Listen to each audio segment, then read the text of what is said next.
Hey heroes, just jumping right in. I know we've all experienced some lower back pain in our lifetime, and a lot of times it's because of the habits that we have. So today we're going to go through a body mechanics overview and then 8 different exercises that are going to help you to loosen up and help you with that lower back. So looking at the body in kind of a squat position, the biggest thing that we're looking at is that our body should be stacked with starting with a mobile joint, then to a stable joint, mobile joint, and then a stable joint. The ankle should be a mobile joint, knees should be stable, hips should be mobile, and lower back should be stable. And the biggest thing that I find is that people's lower backs tend to hurt because their hips are so immobile.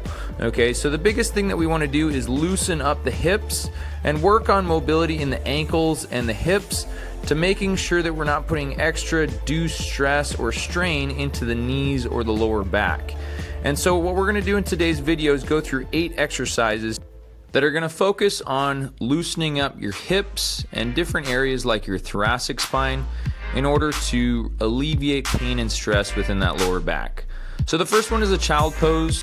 This gentle forward fold is the perfect way to relax and release tension in your neck and back.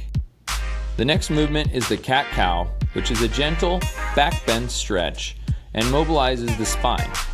This movement flexes and extends the spine, allowing muscles to activate and relax, ensuring that your body is getting good movement within your lumbar spine, which is a great way to warm up the body, but also to ensure good core activation before workouts.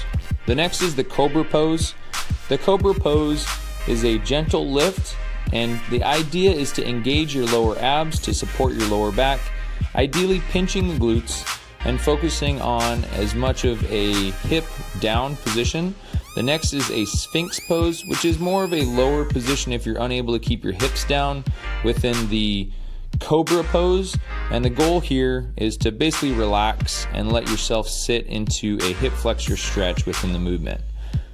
The next is a gentle slow rock with knees to chest, and this is just to massage the lower back slightly and to release some tension within those erectors that are basically the muscles that go right along the spine as far as within the muscles in that back. The next is a pigeon pose, and the pigeon pose stretches hip rotators and flexors, focusing on those tight hips that can contribute to lower back pain.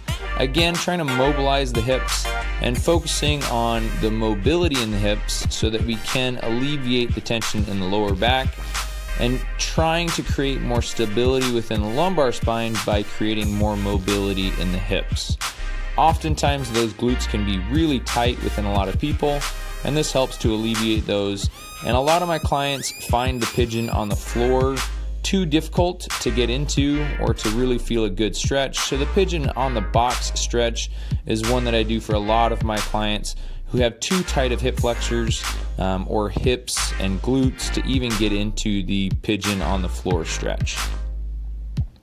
The next is the supine twist.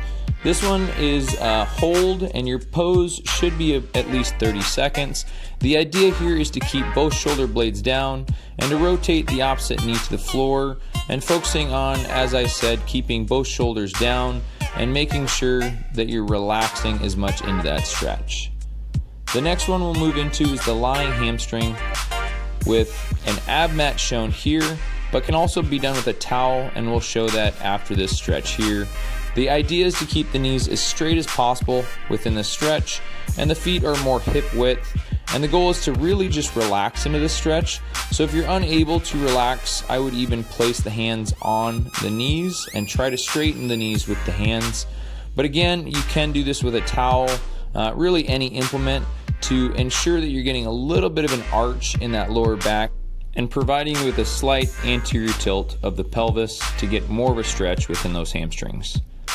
The last movement is a forward fold, and within the forward fold, the goal is to fully relax, hence putting the feet a little bit away from the wall, sitting your butt into the wall, and allowing the shoulders to fall to the floor and relaxing completely into the movement.